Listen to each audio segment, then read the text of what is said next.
விஜய்க்கு இனி எல்லாமே கை நழுவி போய்விட்டது அப்படின்னு ஒரு பயங்கரமான ஒரு ரிப்போர்ட்டை சொல்லியிருக்காரு ரங்கராஜ் பாண்டே. குறிப்பாக பார்த்தீங்கன்னா இனி வந்து சீமான்கிட்ட போய் தான் விஜய் நின்று ஆகணும் அப்படிங்கிற ஒரு செய்தியும் சொல்லியிருக்காரு. இது அரசியல் வட்டாரத்தில் மிக பரபரப்பாக பேசப்படுற ஒரு விஷயமாகவும் மாறி இருக்கு. முக்கியமாக பார்த்தீங்கன்னா விஜய் வந்த பிறகு வந்து தமிழக அரசியலில் பெரிய ஒரு மாற்றம் நிகழ போகுது. அதனால் வந்து எல்லாருமே வந்து விஜயை நோக்கி படையெடுப்பாங்க அப்படின்னு சொல்லிக்கிருந்தாங்க. ஆனால் இப்போ வந்து பார்த்தீங்கன்னா விஜய் வந்து அதிமுக கூட கூட்டணி வைக்கலாம், இல்லைன்னா பாஜக கூட ஒரு காலம் சேர போகிறதில்ல, திமுக கூட சேர போகிறதில்ல.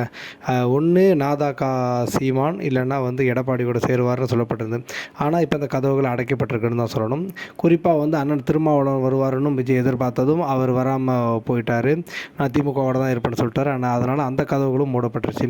இப்போ வந்து விஜய் வந்து தனியாக இருந்துக்கிட்டு இருக்காரு. குறிப்பாக வந்து அண்ணன் சீமானோட இனி சேரணும்னா விஜய் தான் நேராக போய் வந்து சீமான்கிட்ட வாய்ப்பு கேட்கணுமே தவிர இனி ஒரு காலமும் சீமான் வந்து இறங்கி வர மாட்டாருன்னு அப்படின்னு சொல்லியிருக்காரு ரங்கராஜ் பாண்டே.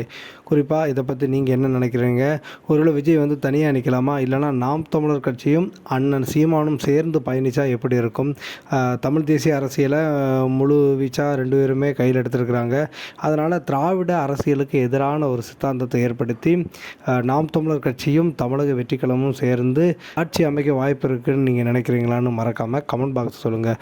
குறிப்பாக வந்து பார்த்திங்கன்னா இந்த நேரம் அதுவும் குறிப்பாக 2026 தேர்தல் வந்து கேம் சேஞ்சராக விஜயும் சீமானும் இருக்க போகிறோன்னு சொல்லிக்கிட்டு இருக்காங்க.